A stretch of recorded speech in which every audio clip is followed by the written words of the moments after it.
បងប្អូននៅចុងបញ្ចប់យើងក៏បានដូចថាបានព័ត៌មាន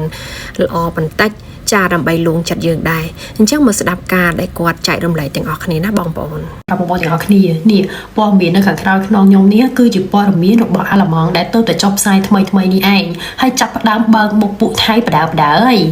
បងប្អូនដឹងអត់កន្លងមកគ្រប់ព័ត៌មានទាំងអស់ជាពិសេសមិនថានៅអឺរ៉ុបឬក៏នៅអាល្លឺម៉ង់ឯងពេលដែលគេចុះផ្សាយគេអត់ដែរហ៊ាននិយាយកាន់ជើងខ្មែរឬមួយក៏មិនទេទោះបីជាគេដឹងមិនក៏ដោយយ៉ាងច្រើនគេត្រូវតែនិយាយថានៅកណ្ដាលខ្មែរចោតថៃចោតខ្មែរអីជាដើមប៉ុន្តែព័ត៌មានលើកនេះគឺចេញមកហើយនេះជាការចែករំលែករបស់បងអូនស្រីដែលនៅប្រទេសអាល្លឺម៉ង់ហើយគាត់ក៏បានចែករំលែកពីព័ត៌មានរបស់គ្រាន់តែឃើញវីដេអូនេះខ្ញុំចង់ចែករំលែកឲ្យបងប្អូនទាំងអស់គ្នាសប្បាយចិត្តដូចខ្ញុំដែរចំពោះខ្ញុំសប្បាយចិត្តដែលខ្ញុំបានឃើញវីដេអូនេះបងប្អូនខ្ញុំមើលព័ត៌មានអន្តរជាតិមួយចំនួនធំគឺថាគេនិយាយពីរឿងដូចថាថៃវាយខ្មែរតែបន្តិចឯងរួចហើយទៅក៏គេបែរជាដូចថាឈប់និយាយឬមួយក៏ដូចជាគេមិនចង់ដូចថារញ៉េរញ៉ៃនឹងលោកដៃជាមួយយើងអញ្ចឹងណាហ្នឹងហើយខ្ញុំឃើញច្រើនណាស់ហើយខ្ញុំក៏តាមដានព័ត៌មាននៅ